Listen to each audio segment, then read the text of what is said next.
Hello, good day everyone. My name is Rizal Tadle. For today's video, we will going to talk about the multiple intelligences of Mr. Howard Gardner. Howard Gardner gives us an alternative glimpse at how learning occurs. His theory actually stems from brain research. Gardner purposes that there are 8 intelligences. His theory purports that various areas of the brain are responsible for different functions, and if one area of the brain is damaged, certain abilities are affected. His belief that we have intelligences in 8 areas, but that we are stronger in some areas than the others. So there are many implications of his theory on teaching. First, we have to value all the intelligences, not just the verbal, linguistic, and logical, mathematical, as we have in the past.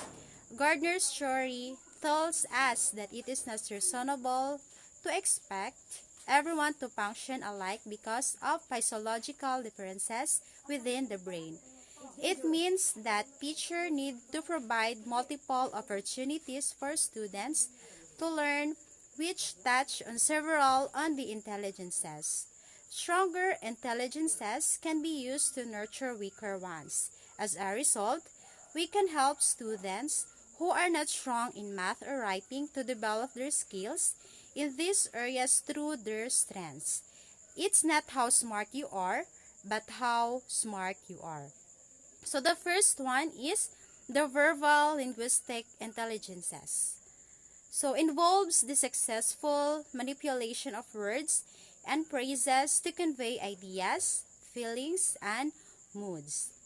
Excellence in this intelligence is best seen in poets, comics, and writings like Ernest Hemingway.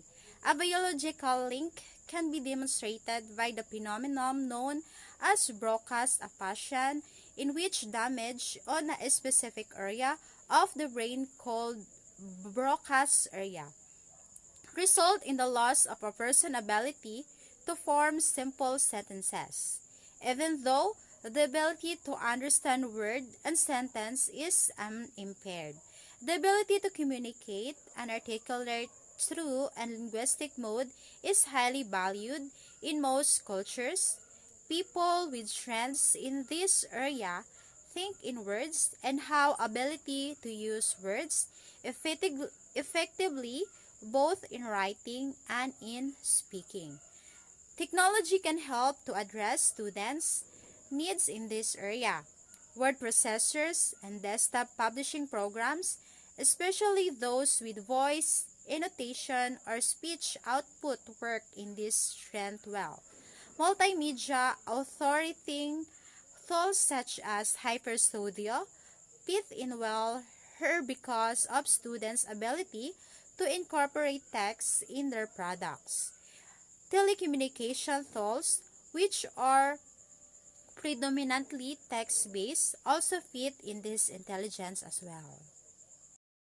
The next is the logical mathematical intelligence, which has been also termed scientific thinking, employs the use of observation, induction, deduction to solve the problems. Evidence that supports this ability as an intelligence includes the existence of child prodigies such as Allure and idiot savants to exhibit highly focused intellectual abilities similar to those portrayed in the movie Rain Man. Also, logical mathematical abilities are highly prized in Western culture. The syntax for communication in logical and mathematical forms has been highly developed because to the Western emphasis to these abilities. People with strengths in this intelligence like to work with numbers. There are very unethically and tend to think sequential. They seek to find patterns and relationships. Database and spreadsheet programs because of their structure and use of numbers and mathematical formulas are good technology tools for students. With this strength, calculators are an obvious match as well. Computer programming languages interest students with this strength because of their problem solving and linear nature. Strategy and problem-solving software often appeal to learners with this strength because of the logical way these people think. Multimedia tools are also useful because students have the opportunity to structure their projects as they see fit. So the next is interperson intelligence involves the ability to form an accurate model of one's own self and to be able to use that model operate efficiently in life. It is knowledge of the internal aspects of the person assessed to the one's feeling life, one's range of emotions, the capacity to effect discrimination among these emotions and eventually to label them and to draw upon them as a means understanding and guiding one's behavior. Because of this intelligence is most private expression through one of the other intelligences may be required to detect the activity of this intelligence. According to Gardner, the personality changes exhibit in frontal lobe injuries can also be used as evidence for a biological link to this intelligence.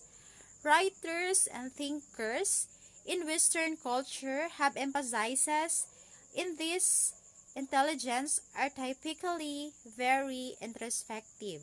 So the next is the visual spatial intelligence is the ability to form a mental model of spatial world and to maneuver and operate using that model.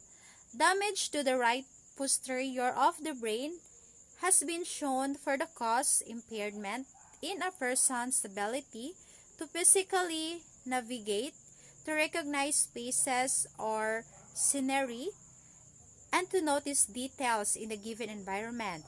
Spatial intelligence is not limited to the visual mode. Gardner suggests that the ability of a blind person to size objects through touch in the example of spatial intelligence exhibit through a tactical mode. People with a strength in this area tend to think in image. They know the location of everything and enjoy designing things. The next one is musical intelligence. It's the ability to recognize pitch and rhythm and use this ability to create a musical composition that is culturally acceptable and pleasing. Although musical intelligence is not typically considered an intellectual skill, Gardner suggests that it passes the requirement of being intelligent. First, the existence of the musical prodigy supports the claims of a biological link in the intelligence. Mozart, for example, Cloud composed music before he had received any sort of formal musical training. Second, neurobiological research has shown that certain parts of the brain play a pivotal role in the perception and production of music, and brain damage can lead to a loss of musical ability. In addition, music has served as an important amplifying role in several societies and cultures.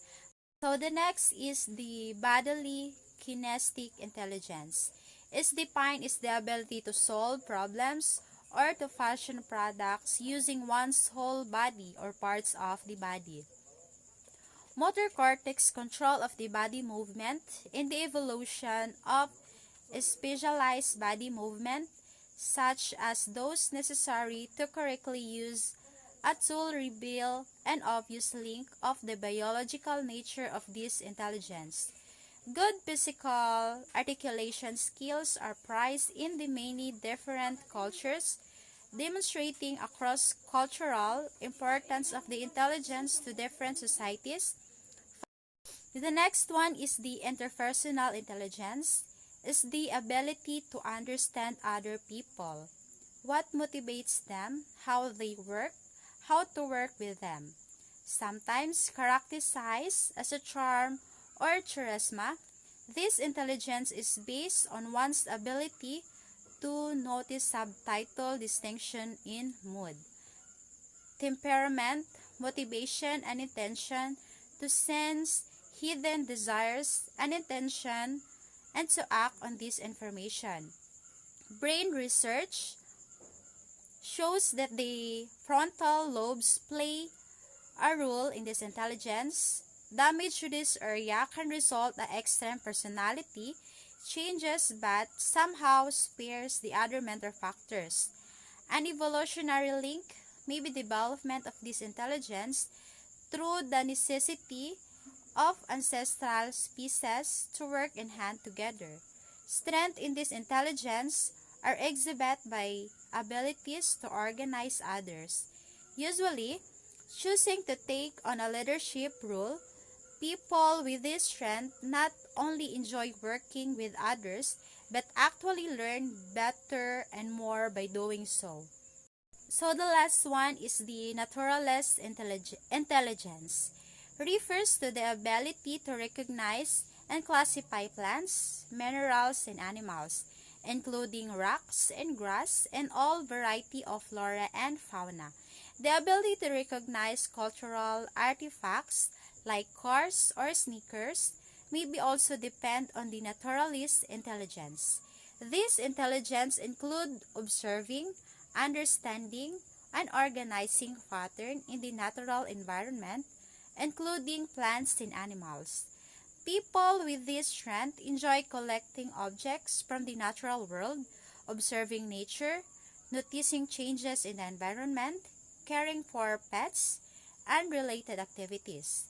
This is categorized as an intelligence because it's an ability we need to survive as a human beings. We need, for example, to know which animals to hunt and which to run away from. Second, his ability isn't restricted to human beings.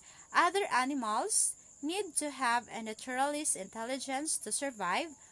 Brain evidence supports in the existence of the naturalist intelligence.